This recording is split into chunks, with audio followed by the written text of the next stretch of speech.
দেখুন সিমের দানা দিয়ে আমি আলু দিয়ে প্রেসারে 3-4টে সিটি মেরে রেখে দিয়েছি। সিমের দানা বাজারে কিনতে পাওয়া যায়।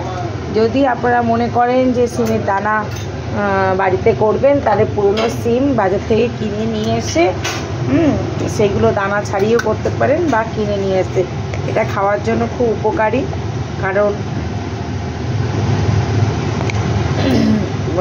এই সিমের দানা খুব প্রোটিন আছে, সেই জন্য ডাক্তাররা এটা খেতে বলে। আমি তাই বাজার থেকে কিনে নিয়ে এসেছি। এবার আমি কড়াইতে দিচ্ছি জিরে ফোড়ন। দেখুন কড়াইতে আমি জিরে ফোড়ন দেব। তারপরে দিচ্ছি হচ্ছে টমেটো ফোড়ন। তারপরে দেব হচ্ছে পেঁয়াজ আর কাঁচা লঙ্কা। আমি এটা কাঁচা লঙ্কা দিয়েই করব। পেঁয়াজ আর কাঁচা লঙ্কা দিয়ে দিলাম।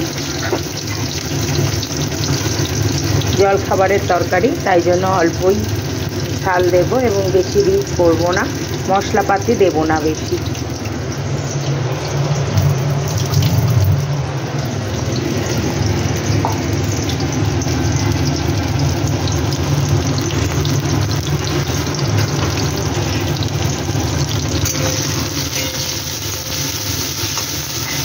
এটা একটু লাল লাল করে ভাজা হবে। এর মধ্যে নুন দিয়ে দেবো।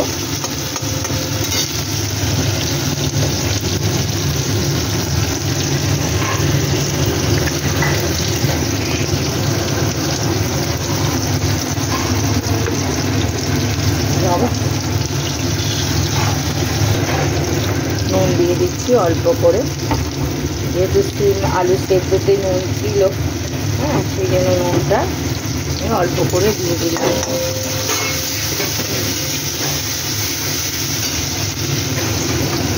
এবার আমি অল্প করে মশলা দিয়ে দেবো।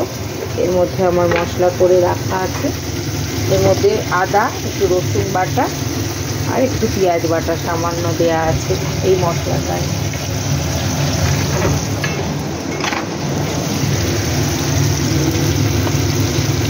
একটু অল্প করে, কারণ সকালে জলখাবারে বেশি রিচ আমি করতে চাই না, আর রিচ খাওয়া উপকারও নয়। সেই জন্য হালকা করে মশলা আমি দিয়ে দিলাম।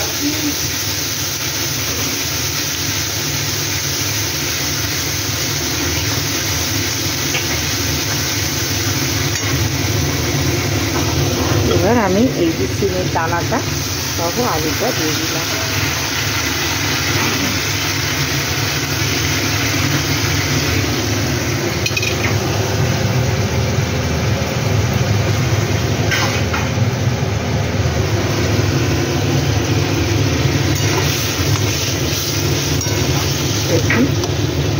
অনেকে রাজমা দিয়েও এরকম তরকারি করে খায়, আমি এটা সিমের দানা দিয়ে করলাম। এটা খাওয়া ফুড ভ্যালু ভীষণ ভালো, খাওয়া উপকার। সকালে জল খাবারে এটা আপনারা খেতে পারেন, রুটি দিয়ে, লুচি দিয়ে। সামান্য এবার মিষ্টি দিয়ে দেবো, হালকা মিষ্টি।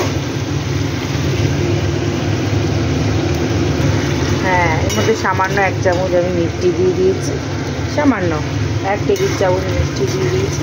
আমার তরকারিটা হয়ে গেছে। গরম মশলা যারা খাবেন মনে করবেন দেবেন, নাহলে দেবেন না। আমি যেমন দেবো না, সকালে জলখাবারে আমি গরম মশলাটা দেবো না। দেখুন আমার রান্নাটা কেমন থকথকে একটা ভাব এসছে।